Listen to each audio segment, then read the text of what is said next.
मुख्यमंत्री देवेंद्र फडणवीस आता अमित शहा यांच्या भेटीसाठी पोहोचले आणि मुख्यमंत्री सह्याद्री अतिथीगृहावर दाखल झालेले आहेत।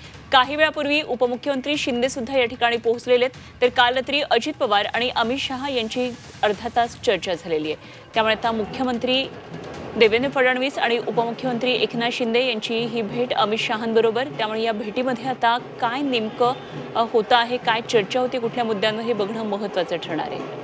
तर काल रात्री सुद्धा अशीच एक महत्त्वाची भेट झालेली आहे, ती म्हणजे अजित पवार आणि अमित शहा यांची। केंद्रीय गृहमंत्री अमित शहा सध्या महाराष्ट्रात आहेत। मुख्यमंत्री देवेंद्र फडणवीस त्यांच्या भेटीसाठी आता सह्याद्री अतिथीगृहावर दाखल झालेत आणि उपमुख्यमंत्री एकनाथ शिंदे आधीपासूनच आहेत। आणखी सविस्तर तपशील जाणून घेऊया। आमचे प्रतिनिधी ओम देशमुख सध्या आपल्याबरोबर जोडले गेलेत। ओम, महत्त्वाची भेट आहे, मुख्यमंत्री उपमुख्यमंत्री दोघेही अमित शहांच्या भेटीसाठी आता पोहोचले।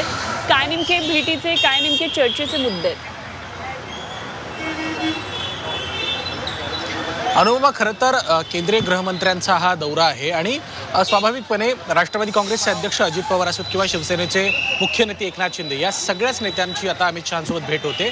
काल अजित पवार आले होते, आज एकनाथ शिंदे आले होते। मात्र कुठेतरी महायुतीतल्या अंतर्गत जे काही चर्चा आहेत त्या दृष्टीने सुद्धा अमित शहांसोबत ह्या नेत्यांची चर्चा होऊ शकते। अंतर्गत ज्या काही गोष्टी आहेत, पालकमंत्रीपदांचे वाद असतील, महामंडळांचं वाटप असेल किंवा अंतर्गत काही कुरबुरे असतील, यावर सुद्धा या बैठकांच्या माध्यमातून चर्चा केली जाते अशी देखील माहिती आपल्याला सूत्रांकडून कळते। परंतु या सगळ्या भेटीतून नेमकं काय साधलं जाते? खरं तर काल रात्रीच एक बैठक अपेक्षित होती। सह्याद्री अतिथीगृहावर जेव्हा अमित शहा आले तेव्हाच एक बैठक होणार होती अशी देखील माहिती सूत्रांकडून कळली होती, परंतु ती बैठक झाली नाही। त्यामुळे आता सकाळपासूनच एकनाथ शिंदे असतील किंवा आता मुख्यमंत्री देवेंद्र फडणवीस असतील, हे एक एक करून आता अमित शहांची भेट घेत आहेत। या बैठकानंतर, या भेटीनंतर अमित शहा गिरगावच्या माधवबाग परिसरात येतील आणि त्या ठिकाणी एका मंदिराच्या कार्यक्रमानिमित्त ते स्वतः हजेरी लावतील। मात्र चर्चा ही राजकीय भेटींची आणि राजकीय एकंदर हालचालींचीच होते। त्यामुळे या बैठकांमध्ये नेमकं काय घडते, खऱ्या अर्थानं काही दिवसांवरती स्थानिक स्वराज्य संस्थांच्या निवडणुका सुद्धा येऊन ठेवल्यात, महाराष्ट्रात काही नवी समीकरणं सुद्धा होऊ घातलीत। या सगळ्या अनुषंगाने या बैठकांमध्ये काही चर्चा झाली आहे का,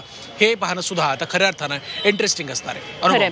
ओम, जरूर या सर्व घडामोडींवर लक्ष ठेवून राहा, वेळोवेळी आपल्याकडून अपडेट जाणून घेत राहू। तुर्तास धन्यवाद दिलेल्या माहितीसाठी।